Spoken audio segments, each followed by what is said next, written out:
नमो भगवते वासुदेवाय। आप सभी का हमारे YouTube चैनल पर हार्दिक स्वागत है। आइए जानें मार्गशीर्ष माह का महत्व, कैसे करें स्नान, क्या करें दान। जिस महीने की पूर्णिमा तिथि जिस नक्षत्र से युक्त होती है, उस नक्षत्र के आधार पर ही उस महीने का नामकरण किया जाता है। मार्गशीर्ष महीने की पूर्णिमा मृगशिरा नक्षत्र से युक्त होती है, इसलिए इस माह को मार्गशीर्ष कहा जाता है। इसके अलावा इसे मगसर, मंगशीर, अगहन, अग्रहायण आदि नामों से भी जाना जाता है। ये पूरा मास बड़ा ही पवित्र माना गया है।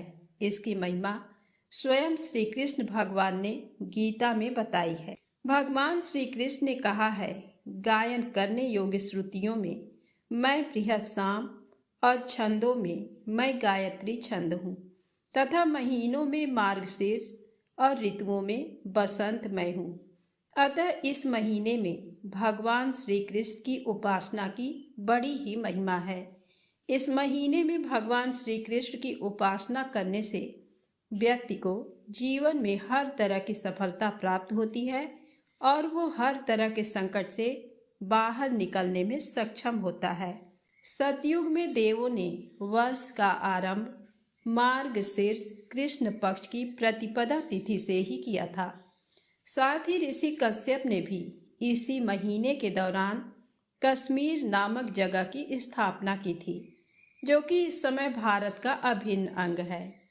मार्गशीर्ष मास के दौरान स्नान दान का बड़ा ही महत्व है। विशेषकर इस महीने के दौरान यमुना नदी में स्नान का महत्व है।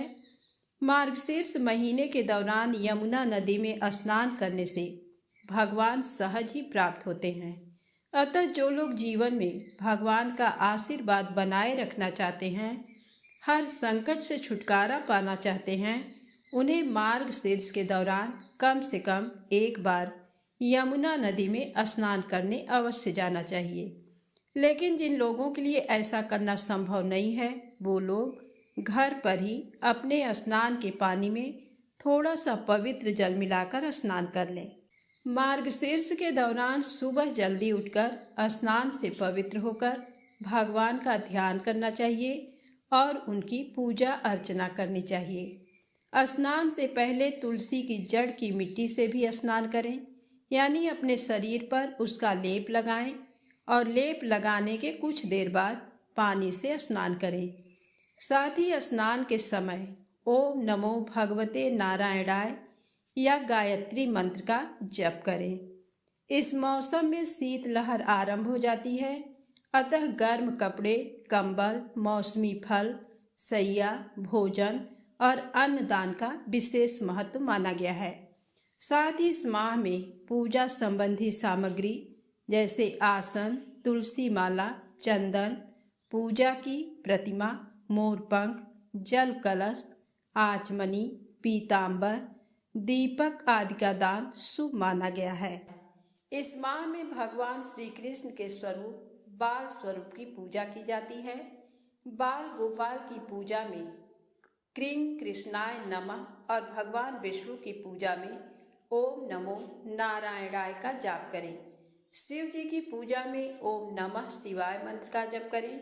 गणेश जी की पूजा अवश्य करें। मान्यता है कि मार्गशीर्ष मास में नियमित रूप से नदी स्नान करने वाले श्रद्धालु को अक्षय पुण्य की प्राप्ति होती है। स्त्रियां नदी में स्नान करती हैं तो उनका वैवाहिक जीवन सुखी रहता है। मार्गशीर्ष यानी अगहन माह में शंख की पूजा का भी विशेष महत्व है।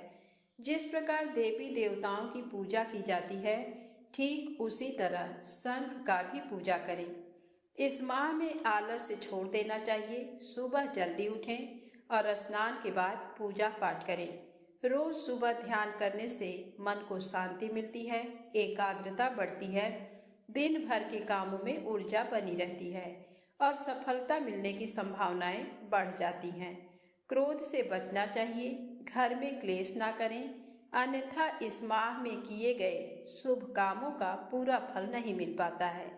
इस माह में अन्न और धन का दान अवश्य करें। धार्मिक शास्त्रों के अनुसार अगहन मास में माता लक्ष्मी की स्थापना और पूजा की भी परंपरा है। मान्यता है कि तुलसी और माता लक्ष्मी की पूजा पूरे मार्गशीर्ष यानी अगहन महीने में करने या फिर इस माह के हर गुरुवार को एक साथ करने और अन्न दान करने से माता लक्ष्मी खुश होती हैं तथा उनके आगमन के बाद उनका स्थायित्व बना रहता है। अतः अगहन के हर गुरुवार को लक्ष्मी जी की पूजा होती है। अगहन मास में कई घरों में गुरुवार की पूजा की तैयारी बुधवार शाम से ही शुरू हो जाती है।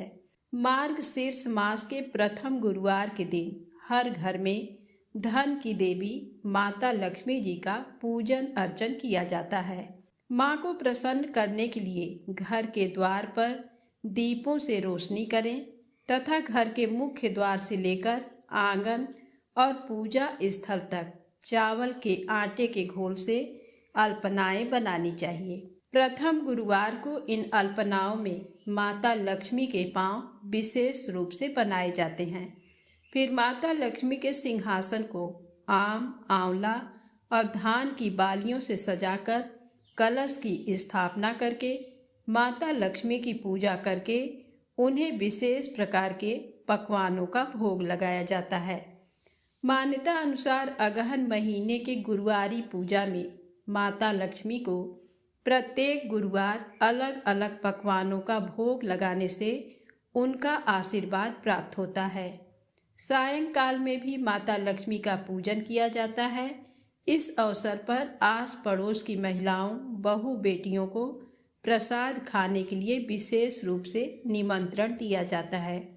गुरुवार की पूजा अर्चना के बाद शाम होते ही प्रसाद खाने खिलाने का दौर शुरू हो जाता है। सभी अपने अपने तरीके से माता लक्ष्मी को प्रसन्न करने के लिए अनेक जतन करते हैं ताकि अगहन मास में माता लक्ष्मी का आशीर्वाद प्राप्त हो, सुख समृद्धि हमेशा बनी रहे। बुधवार शाम से लेकर गुरुवार की शाम तक गुरुवारी पूजा की धूम रहती है। इस प्रकार अगहन मार्गशीर्ष माह में हर घर में माता लक्ष्मी की स्थापना कर विधि विधान से पूजा अर्चना करके माँ का आशीर्वाद प्राप्त किया जाता है। नारद जी ने कहा, अब मैं भगवती लक्ष्मी का उपाख्यान सुनना चाहता हूँ। वेद वेत्ताओं में श्रेष्ठ भगवान, सर्वप्रथम भगवती लक्ष्मी की किसने पूजा की? इन देवी का कैसा स्वरूप है और किस मंत्र से इनकी पूजा होती है? आप मुझे इनका गुणानुवाद सुनाने की कृपा कीजिए। भगवान नारायण बोले, ब्राह्मण, प्राचीन समय की बात है।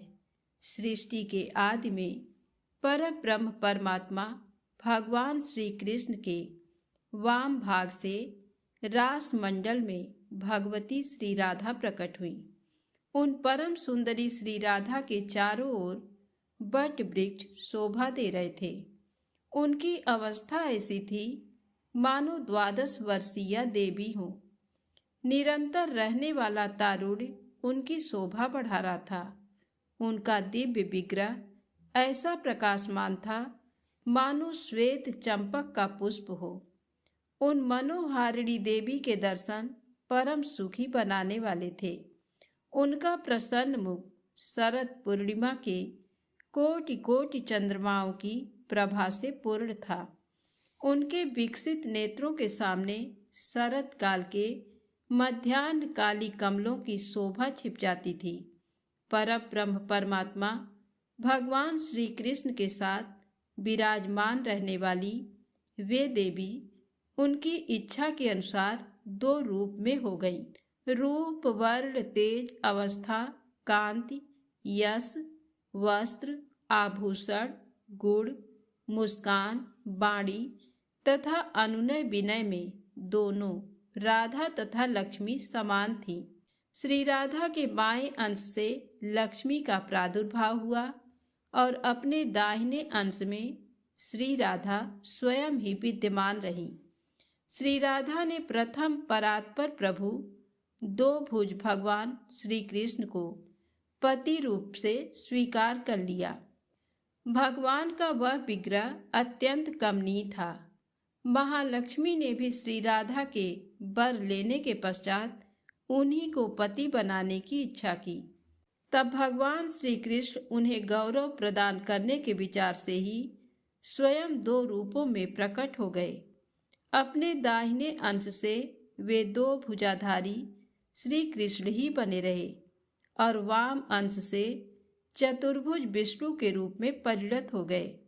उन्होंने महालक्ष्मी को भगवान विष्णु की सेवा में समर्पित कर दिया।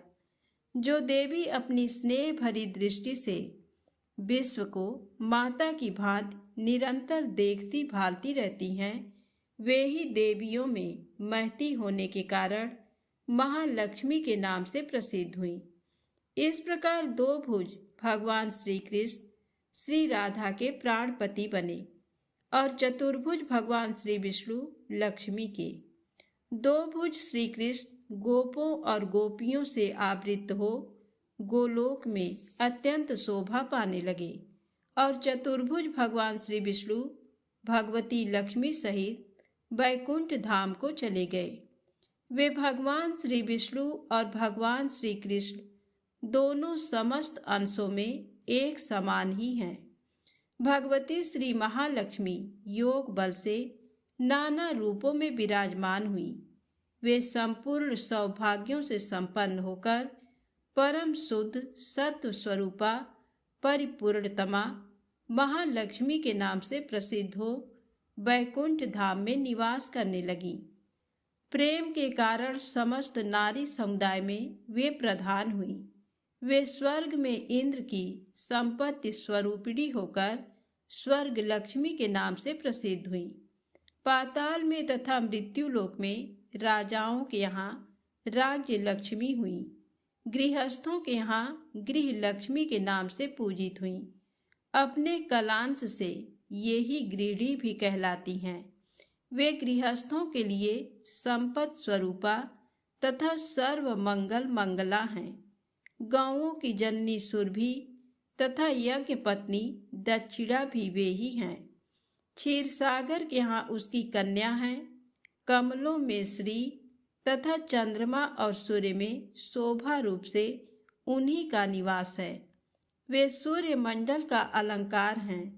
भूषण रत्न फल जल राजा रानी दिव्य नारी गृह संपूर्ण धान्य वस्त्र पवित्र स्थान देवताओं की प्रतिमा मंगल कलश माणिक्य मोतियों की सुंदर मालाएं बहुमूल्य हीरे चंदन वृक्षों की सुरम्य शाखा तथा नूतन मेघ, इन सभी वस्तुओं में भगवती श्री लक्ष्मी का अंश विद्यमान है। मुने, सर्वप्रथम भगवान नारायण ने वैकुंठ धाम में इन महालक्ष्मी की पूजा की। दूसरी बार ब्रह्मा जी ने भक्तिपूर्वक इनका अर्चन किया। तीसरी बार भगवान श्री शिव ने इनकी आराधना की। मुने, फिर भगवान विष्णु ने क्षीर सागर में इनकी पूजा की। तदनंतर स्वयंभू मनु मानवेंद्र ऋषिश्वर मुनीश्वर तथा साधु गृहस्थ इन लोगों ने महालक्ष्मी की उपासना की है। गंधर्व और नाग आदि ने पाताल लोक में इनका पूजन किया। भाद्रपद मास की शुक्ल अष्टमी के सुअवसर पर ब्रह्मा द्वारा ये सुपूजित हुई। नारद, फिर भाद्रपद मास के पवित्र मंगलवार को भगवान विष्णु ने भक्तिपूर्वक तीनों लोकों में इनकी पूजा का महोत्सव चालू किया। वर्ष के अंत में पौष की संक्रांति के दिन मनु ने अपने प्रांगण में इनकी प्रतिमा का आवाहन करके इनकी पूजा की। तत्पश्चात तीनों लोकों में वह पूजा प्रचलित हो गई। राजेंद्र मंगल केदार नील नल सुबल उत्तानपाद पुत्र ध्रुव इंद्र बलि कश्यप दक्ष मनु विवस्वान प्रियव्रत चंद्रमा कुबेर वायु यम अग्नि और वरुण ने मंगलमयी देवी की उपासना की। इस प्रकार ये भगवती महालक्ष्मी सर्वत्र सब लोगों से सदा सुपूजित हुई हैं। ये संपूर्ण ऐश्वर्यों की अधिष्ठात्री देवी हैं। समस्त संपत्तियां इन्हीं का स्वरूप है। नारद जी ने पूछा, भगवान श्री महालक्ष्मी भगवान नारायण की प्रिया होकर सदा बैकुंठ में विराजती हैं। उन सनातनी देवी को बैकुंठ की अधिष्ठात्री देवी कहा गया है। फिर वे देवी पृथ्वी पर सिंधु कन्या के रूप में कैसे प्रकट हुईं? उनका ध्यान, कवच और पूजन संबंधी संपूर्ण विधान क्या है? पूर्व काल में सबसे पहले उन महालक्ष्मी का स्तवन किसने किया था? इन सब बातों का मेरे लिए विवेचन कीजिए। भगवान नारायण ने कहा, नारद, पूर्व समय की बात है। दुर्वासा के शाप से इंद्र देव समुदाय तथा मर्त्य लोग सभी श्रीहीन हो गए। रूठी हुई लक्ष्मी स्वर्ग आदि का त्याग करके बड़े दुख के साथ बैकुंठ में गईं और महालक्ष्मी ने अपने आप को विलीन कर दिया।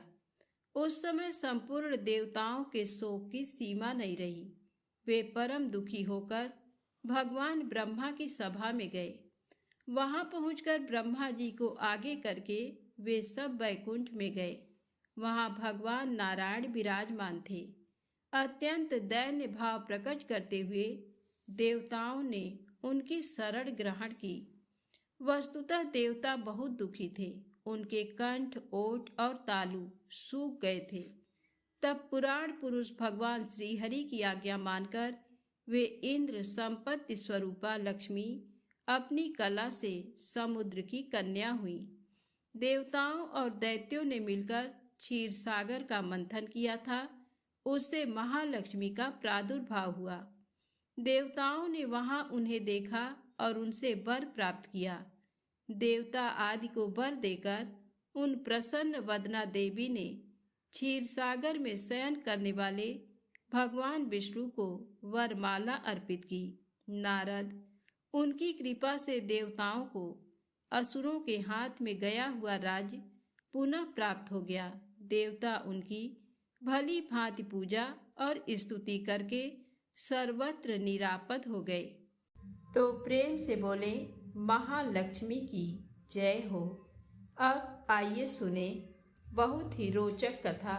जब एक कंजूस व्यक्ति की परीक्षा लेने भगवान स्वयं आ पहुँचे। किसी नगर में एक व्यक्ति रहता था। नाम था दानचंद। दरअसल वह इतना कंजूस था कि किसी को एक धेला भी नहीं देता था। इसलिए लोगों ने उसका नाम दानचंद रख दिया था। एक दिन की बात है, उसकी पत्नी ने उससे कहा, यहाँ से गंगा जी सिर्फ 10 कोस दूर है। सारा जीवन तुमने सिर्फ रुपया कमाया और बचाया है। कम से कम एक बार गंगा नहा आओ तो तुम्हें भी पुण्य मिले और कुल को भी। दानचंद ने कहा, अरे भाग्यवान, सारा पुण्य तो धन में ही है। गंगा जी नहाने से क्या मिलेगा? वहाँ पंडे लोग मिलेंगे तो उनको पैसा देना पड़ेगा। पत्नी बिगड़ कर बोली, अरे तुम जाओ तो सही, जरा दान पुण्य कर दोगे तो क्या बिगड़ जाएगा तुम्हारा। यदि आज तुम न गए तो तुम्हें भोजन भी नहीं मिलेगा, बैठे रहना भूखे। अब मरता क्या न करता। दानचंद ने सोचा कि चलो एक बार हो ही आते हैं, नहीं तो श्रीमती जी भी बिगड़ी रहेंगी और भोजन भी नहीं मिलेगा, सो अलग। दानचंद गंगा जी की ओर घर से रवाना हुए। गंगा घाट पर किसी पंडित को रुपए न देने पड़ जाएं, इसलिए उसने कुछ भी पैसा नहीं लिया और खाली हाथ ही चल पड़ा। वह इतना कंजूस था कि इतनी दूर जाने के लिए भी उसने वाहन न किया, पैदल ही चल पड़ा। बहुत देर बाद वह गंगा किनारे पहुंचा तो मुख्य घाट की ओर न गया। उसे डर था कि वहां स्नान करने के बाद घाट के पंडे लोग दान दक्षिणा मांग सकते हैं। इसलिए वह सीधे मुर्दा घाट चला गया, जहां पर मृतकों का दाह संस्कार किया जाता था। उसने चारों ओर देखभाल कर इत्मीनान कर लिया कि उसके अलावा और कोई व्यक्ति उस घाट पर दूर दूर तक नहीं है। वह निश्चिंत होकर गंगा जी में नहाने उतर गया। दानचंद की कंजूसी देखकर भगवान को भी हंसी आ गई कि इतना लोभी आदमी नहीं देखा। भगवान ने सोचा किसकी परीक्षा लेनी चाहिए। उन्होंने तुरंत पंडे का भेष बनाया और उसी घाट पर पहुँचे जहाँ दानचंद नहा रहा था। जैसे ही दानचंद नहा कर आया, तुरंत पंडित जी के वेश में भगवान बोले, यजमान की जय हो। दानचंद अचानक पंडित जी को देखकर घबरा गया। बोला, आप कौन हो? पंडित जी बोले, संतोषी ब्राह्मण है महाराज, इसी घाट पर पड़े रहते हैं, भगवान का भजन करते हैं। दानचंद बोला, हद है, मुर्दा घाट को भी नहीं छोड़ा। पंडित जी हंसकर बोले, हम तो संतोषी ब्राह्मण हैं, घाट पर तो दूसरे पंडे रहते हैं। आप जैसे यजमान हमारी यहीं पर भोजन व्यवस्था कर देते हैं तो गुजर बसर होता रहता है। आपके जैसे यजमान हमारे वर्ष भर तक के भोजन की व्यवस्था कर देते हैं तो चिंता नहीं रहती। दानचंद झुंझला कर बोला, पर हम नहीं कर सकते। 1 वर्ष क्या, 1 दिन की भी नहीं कर सकते।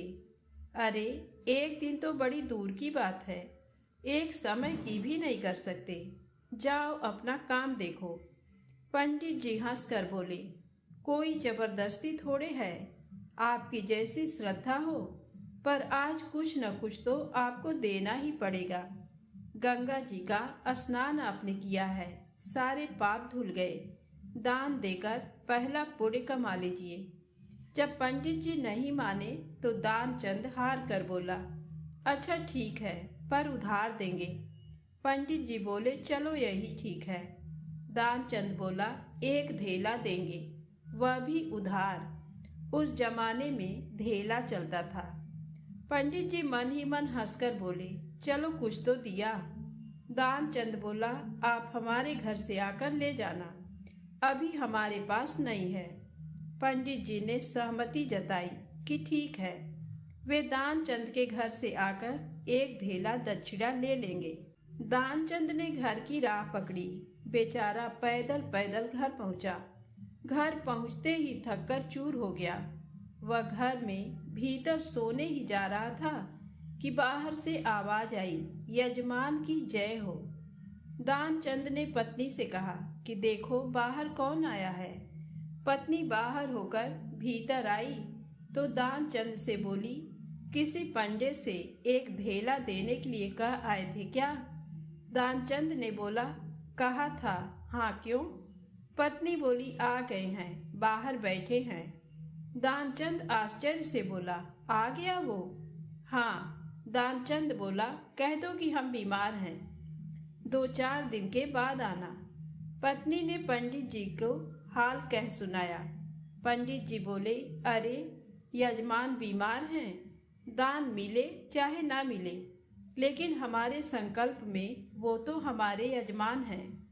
ऐसे संकट में यजमान को छोड़ना धर्म नहीं है। हम नहीं जा सकते, हम भी यहीं रहेंगे जब तक यजमान स्वस्थ नहीं हो जाते। आप तो भोजन सामग्री दे दो, भोजन हम आप ही बना लेंगे। पत्नी ने अंदर जाकर दानचंद को ये बात बताई। दानचंद ने माथा पीट लिया कि कैसे पीछा छुड़ाऊं। अपनी पत्नी से बोला कि जाकर कह दो कि दानचंद मर गए। पत्नी बोली, ऐसे कैसे कह दे? दानचंद बोला, तुम जाकर कहो तो सही, हम सांस रोककर पड़े रहेंगे, पता ही नहीं चलेगा किसी को। इस पर पत्नी ने रोते हुए कहा कि अभी अभी वो तो चल बसे। पंडित जी बोले, शिव शिव, क्या मर गए? ये तो बहुत बुरा हुआ, लेकिन यजमान का जब तक अंतिम संस्कार न हो जाए हम कैसे जा सकते हैं, और आप अकेली कहाँ कहाँ किसे खबर करेंगी। आप बैठो, मैं सारे गांव में खबर देकर आता हूँ। पत्नी पंडित जी को रोक पाती इससे पहले ही पंडित के रूप में भगवान बिजली सी गति से सारे गांव में खबर करके आ गए कि दानचंद मर गए। लोग सचमुच इकट्ठे हो गए। भगवान को हंसी आई कि ऐसा जिद्दी नहीं देखा कि सांस रोककर पड़ा हुआ है। लोगों ने उसे मुर्दा समझकर उठाया और शव यात्रा की तैयारी होने लगी। दानचंद की पत्नी जोर जोर से रोने लगी। ये कहते हुए कि अरे ये जिंदा हैं, मरे नहीं हैं। लेकिन गांव वाले बोले कि जाने वाले को कौन रोक सकता है, वह तो गया। ये तो तुम्हारा मुंह है जो कह रहा है वह जिंदा है। लेकिन पत्नी की किसी ने एक न सुनी, दानचंद को बांध दिया और वह भी सांस रोककर बंध गया। भगवान को बड़ी हंसी आती रही कि बहुत जिद्दी आदमी है। शव यात्रा श्मशान पहुंच गई। वहां दानचंद को जलाने की तैयारी होने लगी, लेकिन तब भी वह सांस रोककर पड़ा रहा कि कहीं पंडित जी को मालूम न चल पाए कि वह जिंदा है। भगवान ने सोचा कि ये मर जाएगा, लेकिन धेला नहीं देगा। भगवान गांव वालों से बोले कि यजमान के कान में कुछ मंत्र बोलेंगे ताकि इनको मोक्ष मिले। भगवान ने दानचंद के कान में कहा, आया हूँ बैकुंठ से, तुम ही नाता जोड़, वरदान ले हूँ कछु मांग। जैसे ही पंडित जी ने ये कहा तो दानचंद ने सोचा कि ये तो भगवान हैं, और ऐसा सोचकर उसने जैसे ही आंखें खोली तो पंडित जी को पाया। उन्हें देखते ही उसने वापस आंखें बंद कर ली।